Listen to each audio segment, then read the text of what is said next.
day. Just talk about how excited you are to get back at it. I'm really excited to pick off where we left off at, man. That's what it really feels like.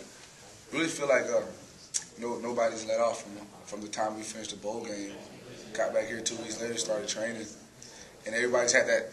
We know we got unfinished business kind of attitude because we know we can do some things, and we didn't lose that many guys. We feel like we got guys replacing guys that can step up, but we know we had some unfinished business, and we know what it takes. I feel like now, you know what I mean. Before, when we were in that championship game, I don't feel like we capitalized on that moment, you know what I mean, as far as we could have. But I know we have some unfinished business, and you can feel it. You can feel the momentum, and it's carried all the way over from the bowl game, and it's still here, man, ready to go.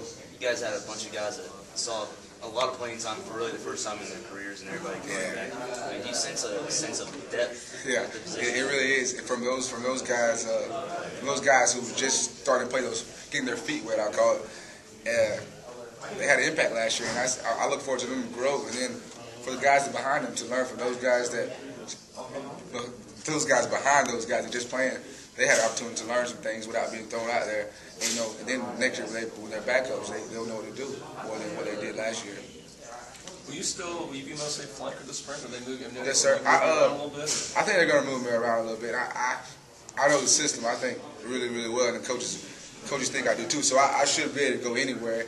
Sometimes my role is just filling in the spot. You know what I mean? Whether it be anywhere, and I don't have a problem with that. But there's some things I want to get better on, and personally, just from going inside and working my routes better, working my deep down the field, getting down the field a little quicker, and it's some things I want to work on. But coaches, they love to move me around everywhere, whether it be to clear it out or to get something else. You know what I mean? How much does the previous experience that you guys have had with EJ help just in the timing of the passing game? Not having to work those games out. It really helps a lot because I don't feel like he's a freshman, or not a first-year starter. Ever since the Wake Forest from last year, from 2 years ago, I've really been in the groove with him, and I think the whole team has. You know what I mean?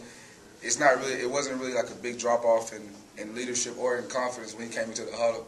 So, and I kind of realized that his first couple games the year before when Christian got hurt, and he's done a great job. And I really felt that position right there, it will be the same as far as the impact player wise. You know what I mean?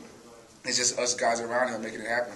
Obviously, there's bigger expectations this year than last. It being EJ's first year as a starter, what does he bring to the table different that you think Christian Ponder brought to the table that will be beneficial to this team? Well, they're both athletes and competitors. I would say that most, if anything. Probably people don't see that about Ponder because he's so kind of low-key, but he was a competitor. He didn't like losing. EJ, I think, even more than Christian. And honestly, I think EJ has a chip on his shoulder, you know what I mean, to a certain extent. Not against anybody, but just want to prove. And when you're coming behind somebody like Christian Ponder, it's tough. You're gonna have to make him do something to make yourself special. And I think he is special, you know what I mean? And some guys are special whether they know it or not. He's a special kid when it comes to football. And I think what he brings a little different is you saw a little glimpse of it when he threw the ball to Kenny, just to scramble, because people are so afraid of his running skills, and it's going to be a lot of balls downfield where defenders are coming up and they're not knowing what to do or getting stuck in between. And when you get stuck in between, we're by you. He just tosses it up, and I think he does a good job of keeping his head downfield. Ever since watching his highlight films from high school, he does a good job of keeping his head downfield. And honestly, he'll tell you he'll rather throw it than run it all day, but he does run it pretty well.